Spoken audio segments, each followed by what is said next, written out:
नमस्कार, मैं हूं आशीष त्रिपाठी, आपके साथ सिटी 9 देख रहे हैं आप। और रतलाम से आ रही बड़ी खबर, जहां पर शादी समारोह में हर्ष फायरिंग किए जाने का एक मामला सामने आया और कोई और नहीं बल्कि करणी सेना के नेता ने हर्ष फायरिंग की और डांसर पर नोट उड़ाते भी नजर आए नेताजी। और पिपलौदा थाना पुलिस पूरे मामले की जांच में जुटी हुई है। ये नेताजी श्री करणी माता सेना के नेता बताए जा रहे हैं और हर्ष फायरिंग करते नजर आ रहे हैं और डांसर जो वहां डांस कर रही है उस पर नोट भी लुटाए जा रहे हैं। ये रतलाम से सामने आई तस्वीरें हर्ष फायरिंग की। और अगर कुछ समय के लिए बाकी सब एक तरफ कर भी दिया जाए तो हर्ष फायरिंग को नजरअंदाज नहीं किया जा सकता, क्योंकि जिस तरह से सब आसपास मौजूद लोग ये हर्ष फायरिंग देख रहे हैं, कोई भी इस हर्ष फायरिंग का शिकार हो सकता है, कोई भी इस गोली का शिकार हो सकता है। जो नेताजी बड़े शौक से दाएं दाएं कर रहे हैं, वो किसी की जिंदगी ले सकता है। हालांकि इस बारे में नेताजी ने कोई विचार विमर्श नहीं किया और हर्ष फायरिंग करने लगे। जब उन्होंने डांसर को देखा तो वो हर्ष फायरिंग करके ध्यान आकर्षित करने लगे। और मुरैना से बड़ी खबर, जहां बेकाबू होकर डंपर में घुस गया एक कंटेनर। दरअसल ड्राइवर इस दौरान घायल हो गया और अस्पताल में उसे भर्ती कराया गया है। सिविल लाइन थाना क्षेत्र की यह पूरी घटना बताई जा रही है और कंटेनर ड्राइवर अस्पताल में भर्ती करवाया गया है। इस दुर्घटना के बाद की कुछ तस्वीरें जो सामने आई वो आपको दिखा रहे हैं। इस वक्त मुरैना से एक्सक्लूसिव ये तस्वीर है और कंटेनर ड्राइवर के घायल होने का मामला, अस्पताल में उसे भर्ती करवाया गया है। और एक्सक्लूसिव ये तस्वीर आपको हम दिखा रहे हैं जब मुरैना में हादसे के बाद की क्या स्थिति थी, आप देखकर अंदाज़ा लगा सकते हैं। काफ़ी तेज़ रफ्तार कंटेनर डंपर में जाकर पीछे से टक्कर मार देता है और पूरा केबिन तहस नहस हो गया उसका। और इस पूरी दुर्घटना में घायल को हॉस्पिटल में एडमिट करवाया गया। बहरहाल देखना होगा कि कब तक उसकी हालत में सुधार आता है।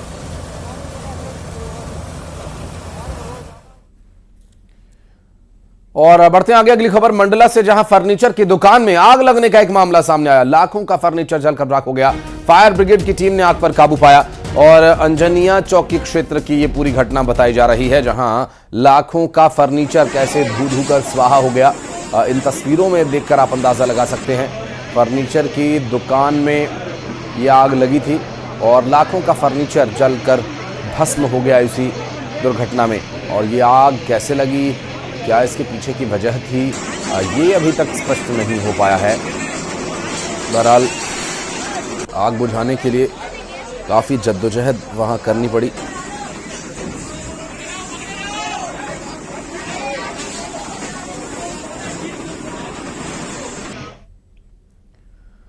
और नीमच से खबर, जहां पुलिस ने मंदिर में चोरी करने वाले बदमाशों को अनोखा सबक सिखाया। पुलिस ने चोरों को उसी मंदिर में ले जाकर भगवान की प्रतिमा के सामने नाक रगड़कर दंडवत लेटकर माफी मंगवाई, जिस मंदिर में चोरों ने चोरी की थी। आस्था से जुड़ी इस चोरी की वारदात में पुलिस ने पुजारी को भगवान के आभूषण सौंप दिए हैं और इस कार्रवाई पर मंदिर समिति के सदस्यों ने, ग्रामीणों ने पुलिस प्रशासन का सम्मान किया। बालाजी महाराज की। और एक्सक्लूसिव तस्वीरें आपको दिखा रहे हैं जब बालाजी के धाम में चोर ले जाए गए और उन्हें माथा टेकाकर नाक रगड़कर माफी मांगने के लिए कहा गया। हालांकि अभी फिलहाल कानूनी कार्रवाई में कोई माफी नहीं है। एसपी साहब ने बहुत मन से, भाव से पूरी टीम को लगाकर 2 दिन 3 दिन के अंदर ही वो ट्रेस करके आज हमको सामान पूरा जो चोरी गया था पूरा सौंपा गया और हमें समिति ने प्राप्त कर लिया। कुछ दिनों पहले जो कि नीमच का बहुत ही प्रसिद्ध स्थल है हरकी अकाल बालाजी, उस मंदिर स्थल में कुछ चोरों द्वारा चोरी की गई थी, जिसमें भगवान के जो मुकुट, छत्र और जो पादुका वगैरह रहती हैं, इन सबको चोरी करके लेके गए थे। जिसके बाद हमारी टीम लगातार सक्रिय थी और जिसके फलस्वरूप मात्र 2-3 दिन के अंदर ही पूरे आरोपियों की भी पतारसी करते हुए माल की बरामदगी की थी और आरोपियों को भी पकड़ा था। और पीएम मोदी आज बागेश्वर धाम में कैंसर अस्पताल की नींव रखेंगे और पीएम मोदी सबसे पहले बालाजी सरकार के दर्शन करने जाएंगे और धाम में प्रधानमंत्री नरेंद्र मोदी पूजा अर्चना करेंगे और उसके बाद कार्यक्रम स्थल पहुंचकर बागेश्वर धाम में बनने वाले कैंसर अस्पताल की नींव रखेंगे। इस कार्यक्रम में देश भर से साधु संत पहुंचेंगे और मुख्यमंत्री से लेकर कई राजनीतिक हस्तियां इस कार्यक्रम में मौजूद रहेंगी। बागेश्वर धाम के भक्त भी इस कार्यक्रम में शामिल होंगे और यहां करीब 2 लाख लोगों के बैठने की व्यवस्था की गई है।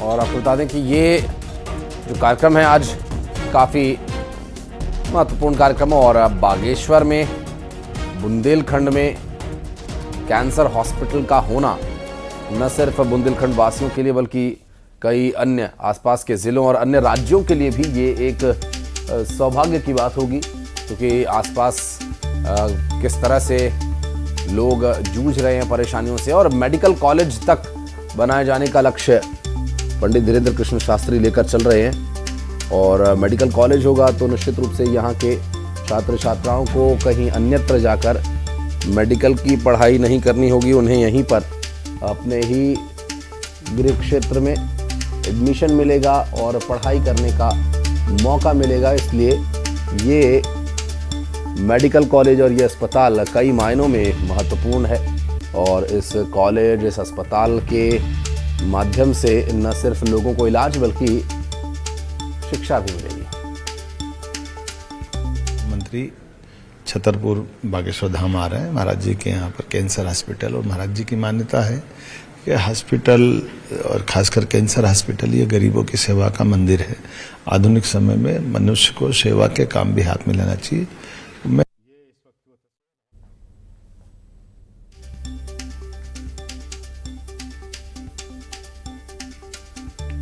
तो ये जो तैयारियां चल रही हैं और ये जो तैयारियां की गई हैं, इसको देखकर आप अंदाज़ा लगा सकते हैं कि काफ़ी भव्य ये कार्यक्रम रहने वाला है। और बालाजी सरकार कैंसर इंस्टीट्यूट के नाम से इस इंस्टीट्यूट को बनाया जा रहा है और काफ़ी बड़ा और भव्य ये इंस्टीट्यूट होने वाला है, जहां पर कैंसर के संबंध में सभी समस्याओं का हल किए जाने का लक्ष्य है, जबकि इसके अलावा मेडिकल कॉलेज बनाए जाने तक की भी कोशिश रहेगी। फिलहाल जो तैयारियां हैं वो अपने स्तर पर पूरी कर ली गई हैं, जबकि इस कार्यक्रम में कौन कौन और मौजूद रहेगा और कौन कौन से बड़े चेहरे देखने को मिल सकते हैं, इस बारे में और डिटेल्स आप तक आगे पहुंचाएंगे। एक 3D ग्राफिक्स मॉडल के माध्यम से जो तस्वीर आप देख रहे हैं वो इसी कैंसर इंस्टीट्यूट की तस्वीर है, जहां पर सोलर पैनल्स लगे हुए दिखाए गए हैं ग्राफिक्स के माध्यम से। बड़ा गौरव ये है कि 60 दिन के अंदर यशस्वी माननीय लोकप्रिय प्रधानमंत्री जी जो है बुंदेलखंड क्षेत्र पर विशेष अनुकंपा है, उनका विशेष स्नेह है, तो वो पुनः आ रहे हैं। और हनुमान जी ने जो कार्य किया है, लाए संजीवनी लखन जयाए श्री रघुवीर हरष उर लाए, तो वो लाए थे संजीवनी बूटी। अब हम तो नहीं ला सकते हैं, पहाड़ तो क्या, हम तो कुछ नहीं उठा सकें, तो हमने विचार किया कि हम यहाँ अस्पताल लाएंगे, बाद में उसे मेडिकल कॉलेज बनाएंगे, ताकि यूपी के 10-12 जिले और मध्य प्रदेश के 10-12 जिले, ये बुंदेलखंड क्षेत्र हरा भरा हो, सुखी हो, निरोगी हो और बागेश्वर धाम से उसे कृपा भी मिले और अस्पताल में उसको दवा भी मिले। भारत के प्रत्येक मंदिरों की दान पेटियों से आने वाले हिंदुओं के द्वारा दिए हुए चढ़ावे से दीनहीन निराश्रित हिंदुओं की बेटियों का घर बसाया जाना चाहिए। इसमें कोई दलित या पिछड़ा या बिछड़ा नहीं है। इस देश में सब हिंदू हैं, सब हिंदुस्तानी हैं, सब भारतीय हैं, तो सबको अपना उत्सव भव्यता के साथ मनाने का अधिकार है। शैलेंद्र भदौरिया हमारे सहयोगी लगातार ग्राउंड जीरो पर मौजूद हैं। शैलेंद्र, क्या तैयारियां हैं, कितनी देर में कार्यक्रम शुरू होने वाला है? देखिए बिल्कुल आशीष, मैं आपको बता दूं कि मैं कार्यक्रम स्थल के बाहर ही मौजूद हूं। लोगों के पहुंचने का जो है वो सिलसिला शुरू हो गया है और तकरीबन 12:30 बजे के आसपास प्रधानमंत्री नरेंद्र मोदी खजुराहो एयरपोर्ट पर पहुंचेंगे और वहां से हेलीकॉप्टर के जरिए वो बागेश्वर धाम पहुंचेंगे। सबसे पहले जो वो बालाजी सरकार के दर्शन करने वाले 10 से 15 मिनट वो मंदिर में रहेंगे और उसके बाद जो है वो यहाँ पर कार्यक्रम स्थल पर वो पहुंचेंगे। आप देख सकते हैं कि तमाम जो कटआउट्स हैं, बैनर्स हैं, होर्डिंग्स हैं, वो यहाँ पर लगाए गए हैं प्रधानमंत्री के स्वागत के लिए और लोगों के पहुंचने का सिलसिला जो है वो लगातार जारी है। हालांकि मैं आपको बता दूं कि पिछले 3-4 दिन से लगातार लोग यहां पहुंच रहे हैं, लेकिन चूंकि आज एक बड़ा दिन है क्योंकि प्रधानमंत्री नरेंद्र मोदी यहां पर आने वाले हैं, उसको लेकर व्यापक तैयारियां जो है वो की गई है। सुरक्षा के भी माकूल इंतजाम किए गए। लगभग 2000 से अधिक जो है वो पुलिस के जवान जो है वो यहाँ तैनात रहेंगे। यही वो रूट जहाँ से प्रधानमंत्री उतरेंगे और उसके बाद फिर वो बालाजी सरकार के दर्शन करने जाएंगे और उसके बाद कार्यक्रम स्थल पर वो जब पहुंचेंगे तो वहाँ पर जो आधारशिला है कैंसर अस्पताल की वो रखने वाले और एक बड़ी जो उपलब्धि जो है वो इसे बुंदेलखंड के लिए कही जा सकती है, क्योंकि जिस तरीके से पहले प्रधानमंत्री ने केन बेतवा लिंक परियोजना के जरिए लोगों को पानी की सुविधाएं देने के लिए काम किया और अब जिस तरीके से पंडित धीरेन्द्र कृष्ण शास्त्री की तरफ से उनको बुलाया गया था और एक बड़ा कैंसर हॉस्पिटल इस अंचल के लिए स्थापित किया जा रहा है, तो वो उसके शिलान्यास समारोह में वो शामिल होने के लिए पहुंच रहे हैं। अभी से देखिए लोगों का अगर मैं बात करूं तो लोगों के पहुंचने का सिलसिला जो है वो यहाँ पर शुरू हो गया है। बाकायदा जो लोग हैं वो यहाँ पहुंचने लगे क्योंकि भक्त 2 से 3 दिन से लगातार यहाँ पर जमा हुए हैं और ये जो भीड़ है, जो भक्तों का जो तांता है वो लगभग लगातार जारी रहेगा, क्योंकि 26 तारीख को राष्ट्रपति द्रौपदी मुर्मू भी यहाँ पहुँचेंगी और वो जो 251 कन्या विवाह है उसमें वो शामिल होंगे। आप देख सकते हैं मेरे पीछे जो पंडाल है ये पूरा प्रांगण जो है वो अब से कुछ देर बाद लोगों से खचाखच भरा होगा, क्योंकि लोगों के पहुंचने का सिलसिला अभी से शुरू होगा। जबकि प्रधानमंत्री नरेंद्र मोदी कार्यक्रम स्थल पर लगभग 1 बजे पहुंचेंगे, लेकिन लोगों के पहुंचने का सिलसिला जो है वो अभी से शुरू हो गया। तो तमाम जो व्यवस्थाएं हैं वो यहाँ पर की गई हैं और भक्त जो है वो बड़ी संख्या में इस कार्यक्रम में शामिल होने के लिए पहुंच रहे हैं। जी स्वाभाविक है। और शैलेंद्र आप नजर बनाए रखिएगा, आगे डिटेल्स लेने के लिए फिर लौटेंगे आपके पास। हमारे सहयोगी शैलेंद्र जो कि बता रहे हैं कि क्या तैयारियां हैं और कब ये कार्यक्रम शुरू होने वाला है और कौन कौन मौजूद रहेगा। और बढ़ते आगे, त्रिस्तरीय पंचायत चुनाव में तीसरे चरण का आज मतदान हो रहा है। 50 विकास खंडों में तीसरे चरण का मतदान हो रहा है। दरअसल तीसरे चरण में 30,990 पंच, 3,802 सरपंच, 1,122 जनपद सदस्य और 145 जिला पंचायत सदस्यों के लिए मतदान हो रहा है। और इतना ही नहीं, 11,430 मतदान केंद्र बनाए गए हैं। 53,28,371 मतदाता अपने मताधिकार का उपयोग करेंगे और इस कार्यक्रम से,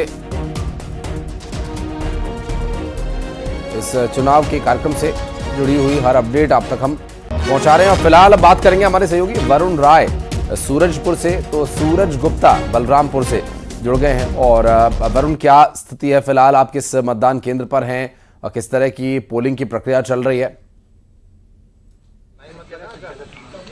जी देखिए, सूरजपुर की बता दूं तो प्रतापपुर ब्लॉक और ओड़गी ब्लॉक के 175 ग्राम पंचायतों के 354 मतदान केंद्रों में आज मतदान सुबह से शुरू हो चुका है और 1,71,457 मतदाता जो हैं वो आज मतदान करेंगे। सूरजपुर के 2 ब्लॉक में 5 जो जिला पंचायत सीट है उसमें जो है वो प्रत्याशियों के लिए पक्ष में मतदान करेंगे। लेकिन ये जो प्रतापपुर जो ब्लॉक है उसकी तस्वीर मैं आपको दिखा दूंगा, ये वही मतदान केंद्र प्रतापपुर ब्लॉक का और ये यहाँ के जो अधिकांश मतदान केंद्र वो सब हाथी प्रभावित है। बावजूद इसके सुबह से आप देख सकते हैं किस तरह से मतदाताओं में उत्साह है, खासकर गांव की सरकार बनाने को लेकर महिलाएं भी आई हैं।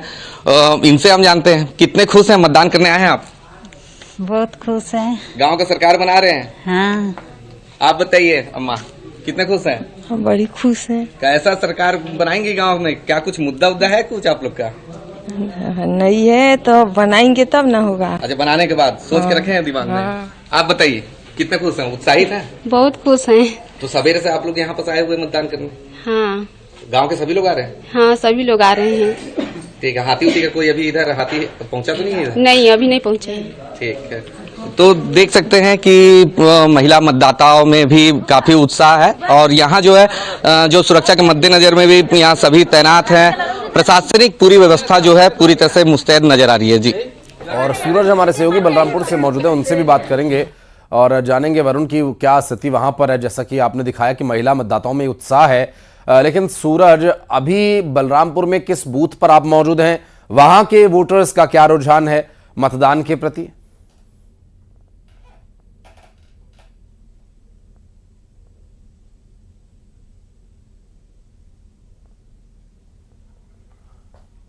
और आपकी आवाज नहीं मिल पा रही सूरज, एक बार फिर से प्रयास करेंगे बात करने का सूरज गुप्ता से, जिनकी आवाज अभी नहीं मिल पा रही। लेकिन जो तस्वीरें हम आपको दिखा रहे हैं, उन तस्वीरों को देखकर आप अंदाजा लगा सकते हैं कि आखिर जो मतदान की प्रक्रिया है वो किस तरह से चल रही है। क्योंकि जैसा हमारे सहयोगी बता रहे थे वरुण, इस वक्त उनका ये कहना था कि वोटिंग की जो प्रक्रिया है वो सुचारू रूप से चल रही है। और सूरज, हमारे सहयोगी लगातार हमारे साथ जुड़े। सूरज, आप बोल सकते हैं, क्या डिटेल्स मिल पा रही हैं? जी, मैं आपको बता दूं कि आज त्रिस्तरीय पंचायत चुनाव के अंतिम चरण का मतदान हो रहा है और मैं अभी मौजूद हूं सनावल के हरिजन टोला मतदान केंद्र में, जहां छत्तीसगढ़ शासन के कृषि मंत्री स्वयं यहां पर मतदान करने पहुंचते हैं और अभी वह खुद पहुंचने वाले भी हैं। हमारे साथ कुछ मतदाता भी हैं जो यहां पर मतदान करने पहुंचे। हम सीधा उनसे जानेंगे कि किस तरह की स्थिति यहां पर रहती है। और आप मतदान करने पहुंचे हैं, क्या कहेंगे, किस मुद्दे को लेकर मतदान कर रहे हैं? मतदान मतलब वोट डालने पहुंचे हैं आप यहाँ पर, क्या मुद्दा है खास, इस मुद्दे के साथ वोट डालने आए हैं, क्या कहें? सब ठीक है सर, सब मुद्दे को देख रहे हैं, सब क्षेत्र का विकास चाहते हैं? विकास तो होना चाहिए सर, विकास नहीं हुआ है, बहुत कमी है। और चंपा कॉल वगैरह नहीं मिला और जो आवास घर और था वो भी नहीं मिला है, बहुत जन बाकी हैं, वो होना चाहिए। मतदान करके आपको कैसा लग रहा है, क्या कहेंगे? भारत सरकार के मेरा आवेदन है कि हम लोग एरिया पे रहे और हमारा सरकार अपना बताइए क्या कहेंगे? भाई वही हैंडपंप नहीं मिला है और रोड भी कमी है रोड। आप युवा मतदाता हैं, क्या कहेंगे, किस तरह देखते हैं क्षेत्र के जो चुनाव है, इसमें क्या मुद्दा रहेगा, क्या? अच्छा, आप बताइए। नाली वाली पानी होने की निकलने के लिए नहीं बना है, इस मुद्दा की वजह से हम लोग वोट देने। कैसी सरकार चाहते हैं आप यहाँ पर, कैसी सरकार? सरकार देखिए, ग्रामीण क्षेत्र में प्रथम स्तर होता है कि रोड हो, बिजली हो, पुलिया हो, आंगनबाड़ी हो, स्कूल हो, तो इन सही बातों पर जो ध्यान देता है, हम चाहेंगे कि ऐसे प्रत्याशी को चुन कर लाए जो हमें छोटे छोटे पहलुओं पर ध्यान दे और हमारे गांव का विकास करे। ऐसे मैं चाहूंगा कि हमारे जो ग्रामीण क्षेत्र में जो सरपंच होते हैं उनको चुने, ताकि हमारे छोटी छोटी बातों को ध्यान दें और हमारी मांगों को पूरी करें और खासकर गाँव का विकास हो। ऐसे प्रत्याशी को हम लोग चाहेंगे, योग्य, शिक्षित युवा और कर्मठ प्रत्याशी को। हमारे साथ और भी युवा मतदाता है, क्या कहेंगे आप, किस तरह की सरकार चाहते हैं अपने क्षेत्र में? सर, सरकार जो अच्छा हो सर, काम करे, उसी के पक्ष में हम लोग जाएंगे। हम लोग युवा हैं और युवा पीढ़ी नई सोच की ओर, नई बुलंद की ओर आ रहे हैं, तो वो सर नई सोच की ओर जाएंगे हम लोग। सर, सरकार अच्छा चाहेंगे। बिल्कुल, वोटर्स के दिमाग में बिल्कुल बात स्पष्ट है और ये बात दर्शाती है कि वो अपने मुद्दों को लेकर स्पष्ट हैं। हालांकि कुछ एक लोगों को ये समझना और ये बताना ठीक नहीं लगता कि वो क्या सोच रहे हैं, लेकिन साइलेंटली वोट करना भी अपने आप में एक अच्छी पॉलिसी है। बहुत बहुत शुक्रिया सूरज आपका, बहुत बहुत शुक्रिया वरुण आपका भी हमारे साथ जुड़ने के लिए। और अब बढ़ते हैं आगे, धार से एक और बड़ी खबर, जहां पर 1 लाख रुपए की रिश्वत लेते पटवारी को गिरफ्तार कर लिया गया। पीथमपुर के पटवारी प्रशांत त्रिपाठी को गिरफ्तार किया गया। जमीन बंटवारे को लेकर 3 लाख रुपए की रिश्वत मांगी गई थी। ईओडब्ल्यू इंदौर ने रिश्वत लेते पकड़ा था और 1 लाख रुपए की रिश्वत लेते पटवारी गिरफ्तार किया गया। पीथमपुर के पटवारी प्रशांत त्रिपाठी गिरफ्तार किए गए। जमीन बंटवारे को लेकर 3 लाख रुपए की रिश्वत पटवारी महोदय ने मांगी थी और ईओडब्ल्यू की टीम ने अब कार्रवाई की है और ईओडब्ल्यू इंदौर ने रिश्वत लेते पटवारी को पकड़ा है।